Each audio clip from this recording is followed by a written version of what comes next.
Welcome to Unraveling Relationships, Emotions, and Desires. I am your host, Dr. Sheila Hodgwindover. Today, we have the privilege of speaking with a deeply compassionate and insightful therapist whose work has transformed countless lives. From an early age, Merita Tyrell-Mitchelle was captivated by the complexities of human behavior. What moves us? What breaks us? And how we heal. This curiosity led her to a fulfilling career in psychology and family therapy, where she has dedicated herself to guiding individuals, couples, and families through life's most challenging moments. Marita's academic journey began at the University of the Virgin Islands before she transferred to Cameron University, where she earned both a Bachelor of Science in Psychology and a Master of Science in Behavioral Science, specializing in psychology. As a licensed marriage and family therapist and a certified grief recovery specialist, she brings a unique blend of expertise, empathy, and practical wisdom to her practice. While grief and loss have been central themes in her work, Marita's experience spans relationship conflicts, trauma, personal growth, and family dynamics. She has witnessed the profound the impact of loss, whether through death, the end of a relationship, or life-altering transitions, and is committed to helping her clients navigate these struggles with resilience. And her approach is collaborative, compassionate, and empowering, creating a safe space for healing, self-discovery, and renewed hope.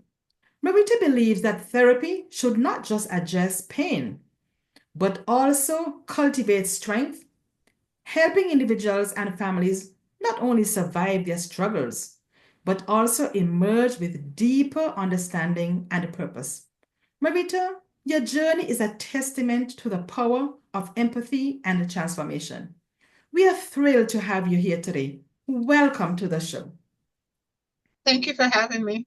It's my pleasure. So, if you don't mind, Marita, would you mind saying where you're from and what brought you here to Lawton, Oklahoma? Well, I'm from the Federation of St. Kitts and Nevis, two small islands in the Caribbean. And like you mentioned before, I was a student at the University of the Virgin Islands on St. Thomas before I transferred to Cameron University. Cameron University had in-state tuition that they were offering to Caribbean islands. And I took the opportunity of applying. Like I tell people, I'm not rich, and the tuition at the University of the Virgin Islands was really, really, really high. And I did not want to leave school with a big student loan to pay back. So I transferred to Lawton, Oklahoma, where Cameron is. And I think it was one of the best decisions that I've ever made in my life. So, who told you about Cameron University? Well, before I went off to the University of the Virgin Islands, I met this girl who was also going to the University of the Virgin Islands, and she told me about the program. And then I had a lot of friends who went to Midwestern State University because they had a similar program at Midwestern State in Wichita Falls. I personally didn't want to go to Wichita Falls because I felt like too many people were there.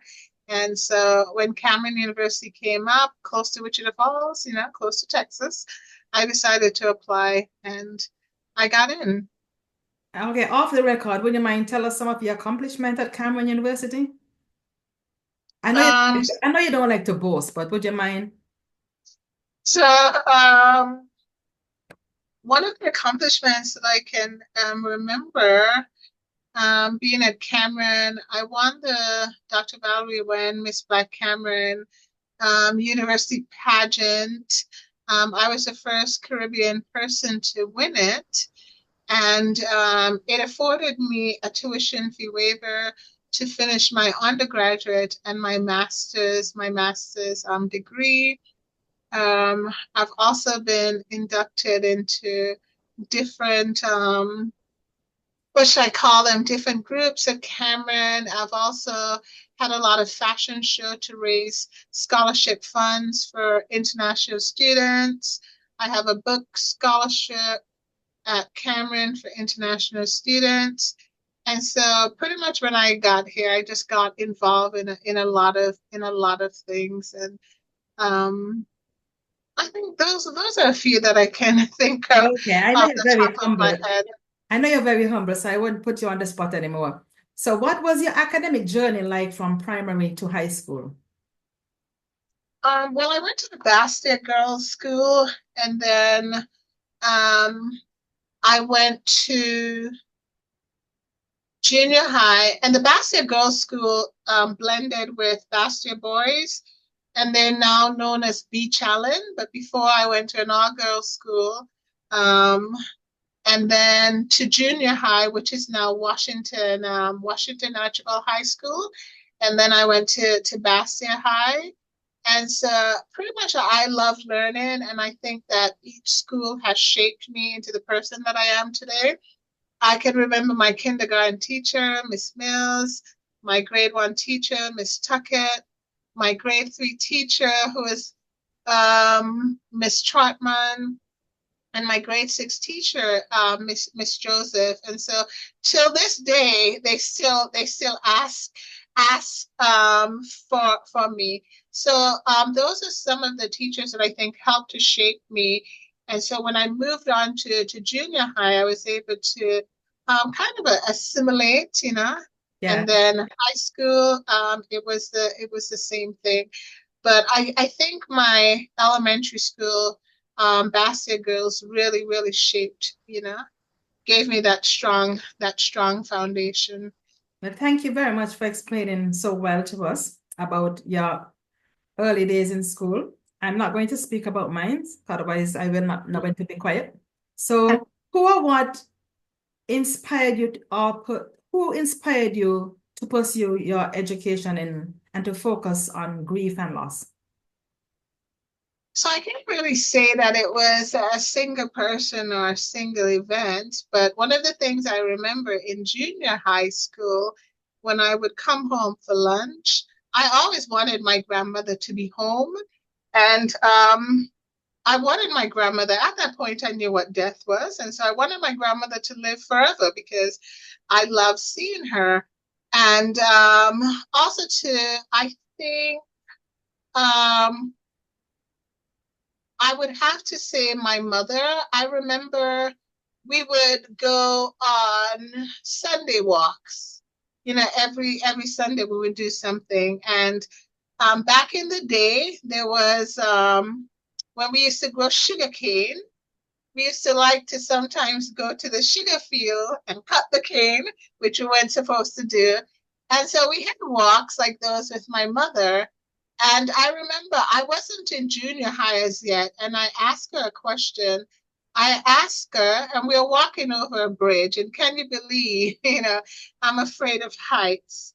But we were walking over this bridge, and I said to her, "What do you pray for at night?" Wow. And she said one of the most profound statements, to me. She said, "I always pray that I live to see, my children grow up to be adults because I don't want anyone to mistreat them." And I think it was at that moment, like I understand, the depth of loss, Mhm. because that was something that she was constantly, thinking about. Because back then, I didn't have like close family members who died or anything like that. I think the closest person that had ever died, looking back, I would say it was probably 2005. That's when my grandmother's sister died. And then before that, it took about 20 years before someone else who was close to me, to die. So I didn't really had a lot of experience with death, And so I think those two moments, Mhm. And I'm sorry for your loss, Marita. And as we both know, grief is such a complex experience. So how would you define grief And how does it differ from person to person, in your opinion? How would you define grief and how does it differ from person to person?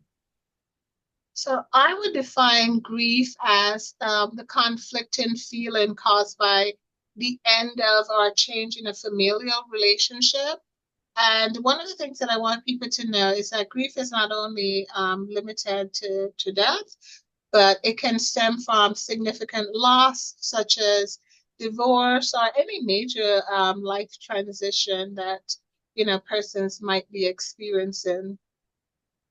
Okay. So there are so many myths surrounding grief, as I wouldn't even start discussing, listing them. But what are some of the biggest misconceptions people have about grief and the grieving process? I think one of the biggest misconceptions that people have about the grief process, sorry, is that grief is linear and that it follows a predictable path or order. When you think about it, grief is all about the ebbs and the flows. Mhm. And I also think that the stages of grief. There's a lot of people, when they talk about grief, they talk about the stages of grief. And I think, me personally, I don't adhere to the stages of grief. And so I think that's a big misconception when it comes to, the stages of grief. So what framework do you use instead of the stages of grief? Do you have a better framework? Well, I shouldn't say better, a more useful one that works for you? When you think about it, grief is unique to everyone. And so if we follow the stages, people tend to get stuck. Correct. And some people tend to feel like, well, I'm not doing this properly, as Mhm. if there's a proper way to grieve, because they may look at a friend who might be 3 months in and is already processing and feeling better about themselves Mhm. when they've endured a loss, and you might feel stuck, or you might feel that you're not a good person because you can't get over your grief. Or if Mhm. someone has had a short time experiencing grief, they might tend to say, well, I didn't love this person because it's been 3 months and I'm all over the grief. Mhm. And so the stages of grief, which we have, let's see, the stages: denial, anger, bargaining, depression, and acceptance. The stages of grief was actually meant for the persons who were dying. Mhm. These were some of the stages that they were going through when Kubler-Ross interviewed them. And so what a lot of persons have done, I think they've misunderstood the stages, Yeah. and we tend to imply them to our lives, those who are left behind to mourn. And Mhm. so we say, well, I'm bargaining. God, why did you take this person? Or I'm coming to acceptance. But at the end of the day, I think that the stages do more harm than good, because people tend to feel like, well, there's a right way and there's a wrong way to grieve. And when people feel stuck in their grief, I think it just overwhelms them more. I like the lens in which you look through it, to grieving. I like that framework. I love it. So when someone is grieving, what are some healthy ways they can cope? What are some healthy ways to cope? And are there coping strategies that might do more harm than good? Well, I think when people are dealing with loss, I think it's important for them to acknowledge the pain that they're experiencing. Allow themselves to grieve, allow themselves to express the emotions instead of like suppressing them.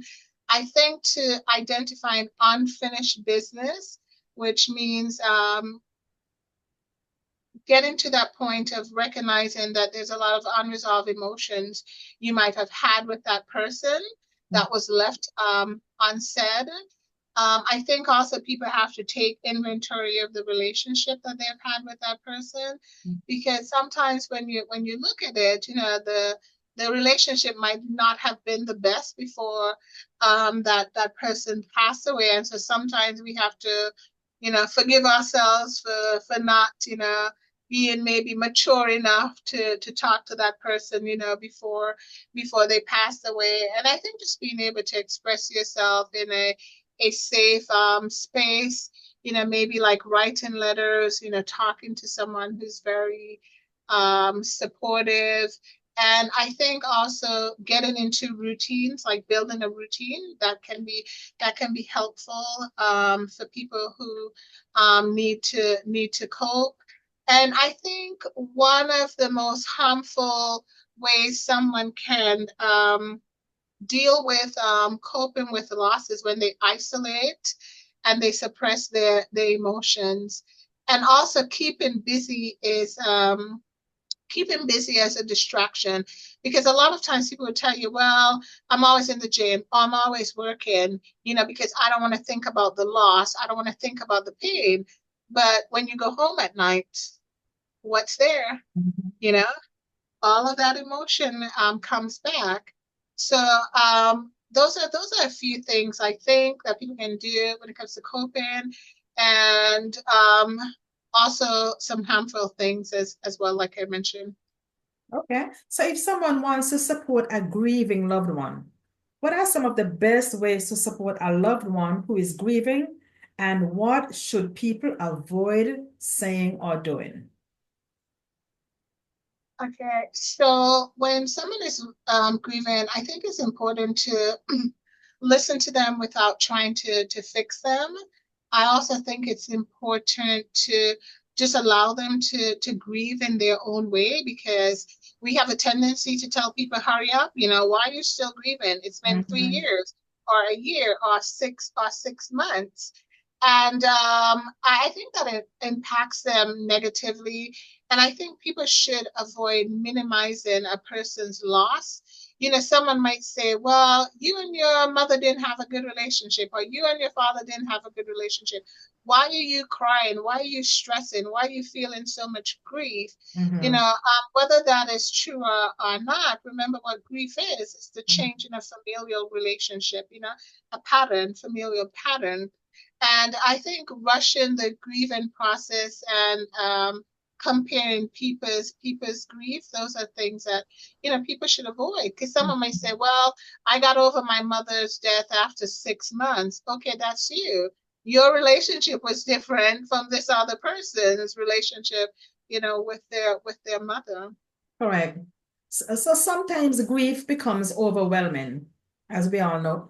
So how can someone recognize when grief has become complicated grief, or when they might need professional help? When is it time to get professional help for grieving?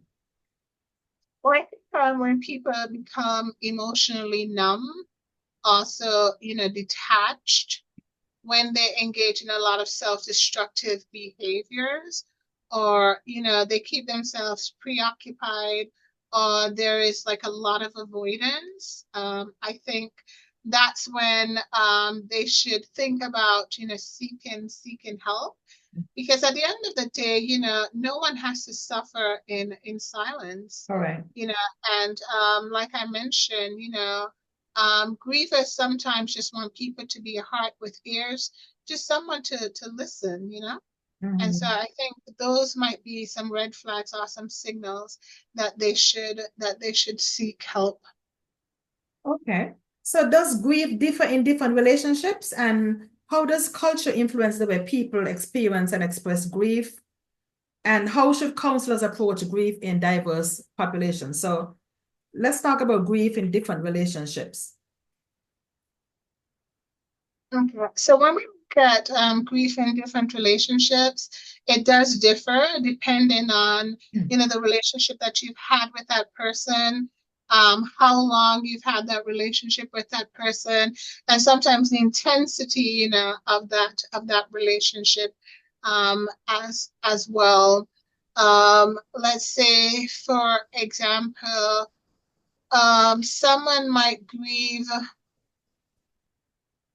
Okay, so a mother might grieve the loss of her parents differently from the loss of her kids. I Mhm. mean, these are her parents, yes, but these are her offspring. So she might grieve them differently, because when you look at it, When it comes to her children, she's grieving the loss of a future, future grandchildren, versus with her parents. And so people do grieve differently. Like I said, it depends on the intensity and what type of relationship that they've had. So what about in culture now?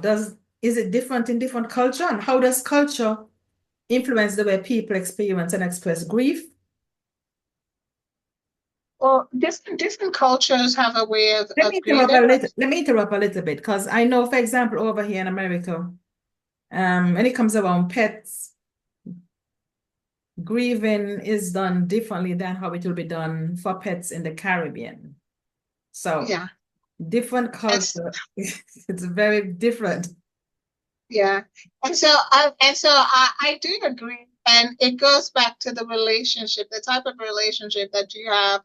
Let's say look at pets, right? And then we'll come to culture. Because most of us in the Caribbean, our pets are outside pets. Yep. We don't have them in the home. So I have a pet, and believe it or not, I say she is human, just as any other human being. She refused to eat dog food. She loves human food. And so if I believe in reincarnation, I always tell her, I think you were a human reincarnated in a dog. And so if I were to lose my pet, I would feel just as strongly as if I lost a family member or a friend, because of the relationship that I have with my pet. It's an inside pet, Mhm. versus outside where, when your pet is sick, here in America, you spend hundreds of dollars on your pet, but you won't spend that money on yourself to seek medical care. So it really is different. And when it comes to cultures, like cultures have a lot of unique beliefs and unique rituals. Like for instance, I think is it Hinduism? I think they believe in reincarnation or Buddhism. Mhm. And then we have Muslim. If someone dies within 24 hours, they have to be buried. And so you have different cultures who might mourn for a year, and people in the village might, become sort of like a family to a widow if she loses, her husband. I know certain cultures prepare certain food for the dead to pass through that passage, of death. And, we're in the Caribbean, but it's changing now. If you look back like maybe 20 to 30 years ago, when we go to funerals, what colors did we wear? It was strictly Yeah, black or white, yes. you know? And so that was something, and that was passed down to us. But now, things are changing. So Yeah, I know I have been able to observe the difference in changes, and even myself, I think a little differently now. I'm going to give you an example. One time I was teaching a class, it was a graduate class, I would not say where, and there was a student who was supposed to be performing their practicum for counseling, and the person sent me an email to say they couldn't make it because their cat died the week before. So they were still grieving. That person was grieving for 2 weeks and could not come to class to perform there. And I was shocked. I didn't think a graduate student would need 2 weeks off from college because their cat passed away. So that helped me rethink my mhm. perception of grieving over pet. Because before that, I only saw kids who would be that devastated for such a long period of time, but that made me think Yeah, differently. yeah. When his dog died, I remember I was in a graduate class, and when he came to pick me up, he was crying, and I asked him why he was crying, and his dog had died. But think about it, this is a dog that he had from since he was a young boy, and the dog had surgery and didn't make it out of surgery. So that was very that really hit him hard. Yes. And when I recently had a pet, a dog that died about 2 or 3 years ago, that hit me hard as well, because for me, pets are like, especially small dogs, they're like children. And so you never really know, because also too, when you're attached to something, you just don't know how you're gonna respond to it. So different cultures, different places, might grieve so differently. You might be shocked, like a dog, a cat. Yeah, but think about it. Sometimes these animals have grown up with them from since they were babies. Mhm. Mhm. Okay. So in other words, your grieving process for pets has changed from when you were living in the Caribbean versus to living in America. Say it has changed dramatically, but even though when I had pets back at home in the Caribbean and I heard they would pass, I would still grieve them. I would still feel compassion and empathy Oh, and sympathize with mhm. my family at home. But now it is like on a different Different scale. level, different level. Yeah, Okay. if Okay. my dog were to die, I don't know how I would take it. you Okay. know. Okay. So self-care is often talked about, but what role does self-care play in the grieving process? What role does self-care play in the grieving process, and what are some practical ways to take care of yourself when you're grieving? Okay, so grief can really be like consuming. Some people feel overwhelmed, some people feel fatigued, some people can feel disconnected. So I think to take care of yourself, people have to make sure that they eat meals that are nutritional, balanced meal. I think getting enough sleep, that's important. Mhm. And sometimes, engaging in faith-based, faith, faith, oh my goodness, based outreach, depending on what faith you are, that is good too. And just finding support.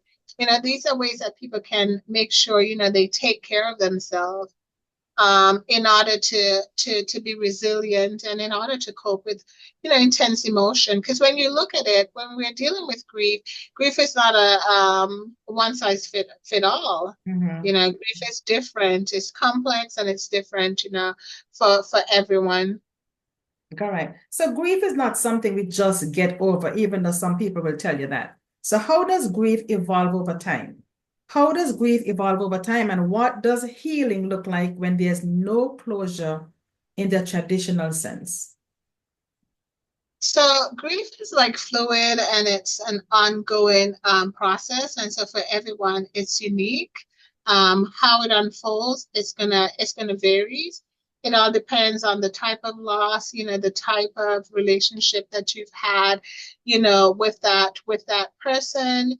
And it's not about finding or reaching, a final stage of closure. But when it comes to grief, it's really about how do you live with that loss and still allow yourself to grow, to adjust and find meaning over time. Okay. So as someone who works closely with grief, how do you navigate your own emotions when working with intense grief? Because you're a human being and things will affect you because you have emotions too and you experience grief yourself. Well, I often practice self-awareness. I like to normalize my grief. And I also like to set emotional like boundaries.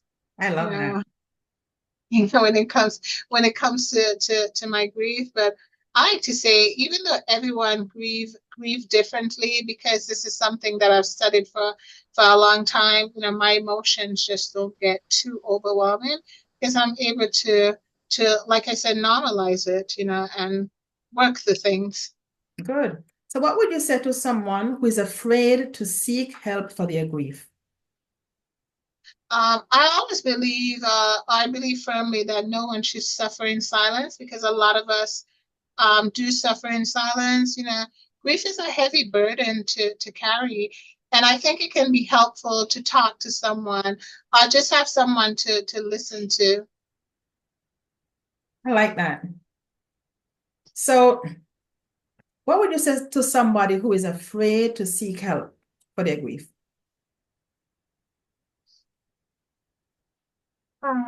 So someone who's afraid to seek help for their grief, just like I said before, there's no reason that you should suffer in silence. There's always going to be someone who will be that heart with ears to listen to you. And because you seek help, it doesn't mean that that person wants to fix you. Sometimes that person just want to probably be on that journey with you, either walk behind you or walk side by side. I didn't mean to ask you the same question twice. Yeah, but I answered it differently, so that's what I realized. So they can give it a try because if they're already feeling bad, I always say, what's the worst thing that can happen? There's two choices. You Yeah. feel bad already. You either feel bad or you feel better. And so why not give it a try? Okay. For people supporting a grieving loved one, what's something they should stop doing or stop saying? And what should they do or say instead? I think we should stop giving unsolicited advice or pretty much telling people that they know how they feel Yep. because really no one knows how anyone feels. No matter if you're grieving like a mother or father, both persons are different. Grief is unique for everyone because the relationship you might have with your mother and father might not be the relationship that this person had with their parents. And I think people can just listen and be present and just learn to encourage people, on their healing journey because like I said, it's different for everyone. Okay. So, is there a book, a quote, or resource you often recommend to those people who are grieving? I know you're full of resources in your toolbox. Well, one of the books that I like is the Grief Recovery Handbook by John James and Russell Friedman. That's where I got my training from. And it's not because I got my training there. That book, I mean, when you start reading it, it's almost as if the authors are talking to you. It's almost as if they know your pain. It's almost as if they know, what you're going through. And one of the things that they emphasize in that book is that time does not heal all wounds, because we like to tell that to grievers that time heals all wounds. Soon in time, you'll be better. And we know that there's some people who are grieving 30 years, 40 years, 50 years in. And so what they talk about in the book, they say, it's the things that you do, the steps that you take, that's going to help you to find completeness. And so I like that. And also too in the book, there's this passage where they said we were taught how to we were taught how to acquire things, but we were never taught what to do when we lose things. Mhm. And so, as grievers, sometimes we feel lost. Sometimes we don't know what to do. We're here, there, all over the place. So those have really stuck with me. So I really like that book because it's an action book. It helps you to not only understand grief, but there's activities and exercises that you can do as well. Okay. So where can people find you if they would like to learn more about your work? Well, I'm working on something. It's called Heartstrings. And so I have so many, what do people say? So many pots on the fire. And so I don't know when, but hopefully in the near future, I should be able to share it with the world. But if anyone wants to contact me, they can find me on Facebook, or they can reach out to anyone who knows me. But I think that's where they'll find me more. But when things start, when the wheels start turning, I'll share with everyone what I've been doing. So what did you say it's called? Heartstrings, Okay. pulling at those heartstrings, yeah, Yeah, I will look because in. that's what grief does. It pulls at our heartstring. Cool. I love that. What's one piece of hope or wisdom you'll leave with our listeners today? One piece of hope that or wisdom that I like to leave with our listeners today is that dealing with grief, healing from grief is possible, and that Mhm. you don't need to be one doesn't need to be afraid to seek support. Small steps towards healing can Mhm. happen, and that they're never alone in their journey. There's always someone who might be willing to walk side by side, or willing to just walk behind them or in front of them. Marita, as I said earlier, your journey is a testament to the power of empathy and transformation. I am so thrilled, and everyone is thrilled that you joined us today. Is there one final word you would like to say? Any final? Well, one of the things that I like to tell everyone is that grief is complex, and there's no need to compare themselves to another person who is grieving, whether it takes you 6 months, whether it takes you a year. It is unique to you. And so hopefully, everyone can find peace in their journey and healing in their journey. Well said. Thank you very much for those words of wisdom. Join Thank you me for having again. me. Sorry, what did you say? I said thank you for having me. Oh, it was my pleasure. Thanks to everyone for joining us, and join me again next time on Unraveling Relationships, Emotions, and Desires. Remember, life isn't just about fight, flight, or freeze. It's about finding your fabulous. Until next time, keep unraveling the extraordinary. Visit us at www.unravelred.com to keep the conversation going. Stay fabulous.